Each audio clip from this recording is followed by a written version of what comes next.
So contrary to popular belief and a few rubbish music videos on YouTube, the BlackBerry is far from dead, and BlackBerry's released what is probably best described as its weirdest handset yet. Yes, I'm talking about the BlackBerry Passport. Now, for years, BlackBerry's tried and failed to compete with Android and iOS. Even its enterprise platform has been taken over, and as a result, lots of people, including me, have abandoned ship. I left the party way back in the day at the bold 9000, but thankfully, BlackBerry's gone back to its roots, doing what it does best, getting things done. But I've got to admit, I've got a bit of a love-hate relationship with it. So the Passport is clearly all about productivity, and it is a bit of a quirky design, but I think that's part of its charm and what makes it quite cool. Now, the dimensions aren't that far off from a Passport, which probably isn't an accident, which makes it quite a niche device, but it's also a device that you can afford to drop on the floor a few times without worrying that it's going to smash into smithereens. And yes, you do have to use it with two hands, but you know, the iPhone 6 Plus, the Note 4, the LG G3, all these handsets fare better when used with two hands. Now, when it comes to the display, everything looks really nice. It's a 4.5-inch screen and it is humongous.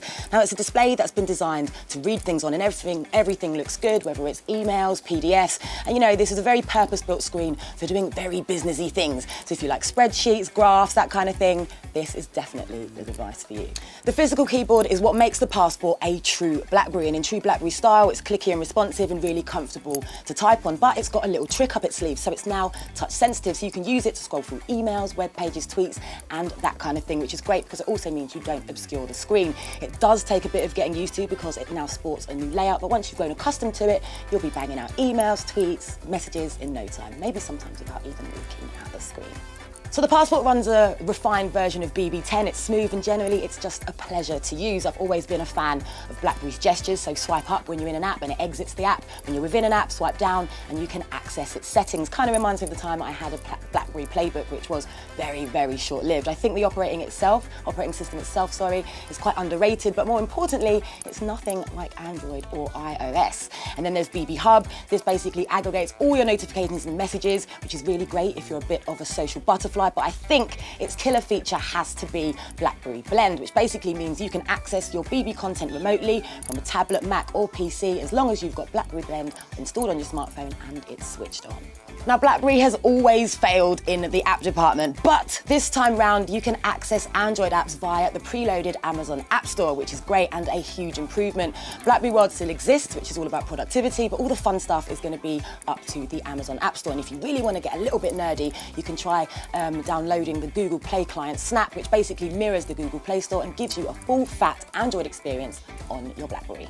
The Passport is also BlackBerry's most powerful device to date, with a quad-core Snapdragon processor and 3 GB of RAM, so everything is smooth and fluid, and most importantly, it is fast. Now, it's also got the best camera it's ever seen in a BlackBerry, 13 megapixels. It shoots 1080p video, autofocus, and should be more than enough for your social network feeds.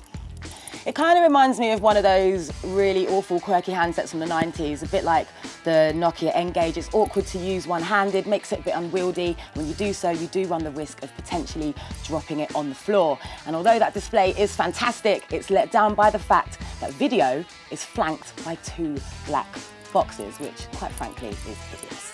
So BlackBerry went and changed that QWERTY design that we all know and love, and the new layout does take a bit of getting used to, and I think it's caused a lot of upset with a lot of people. You can't type one word, even the simplest word with one hand, it's simply too wide. That spacebar causes all kinds of confusion when you're trying to type, and I think for a lot of people, they'll be a lot quicker on their virtual keyboards. The gestures are great if you know what you're doing, but it's not very intuitive. So if you've not used a BlackBerry before, you might find it a little bit tricky. And the hub, which I mentioned earlier, do you really need that many notifications? It's all a bit messy and a little bit overwhelming, and a feature that I think that BlackBerry could do without. And as much as I love the recent apps, there's really no sense of order and it's all a bit messy, and the more apps you open, the messier this becomes. But the app selection is still pretty rubbish compared to Android and iOS, and it's a bit slow when you're multitasking, so that's a bit of a design flaw there. And the camera, yes, it may be the best camera to ever land on a BlackBerry, but it's slow to launch, and sometimes it's slow to process your pictures, which is more than a little bit frustrating. So it's fair to say the BlackBerry Passport is the most in-your-face BlackBerry ever. It's a bit of a Marmite device, or maybe a secondary device at best, with Android and iOS devices out there. You've got to really, really want to get the BlackBerry Passport. Saying that, it's got a great screen, a decent camera, decent battery life, so it's quite a decent option if you're looking for a productivity device.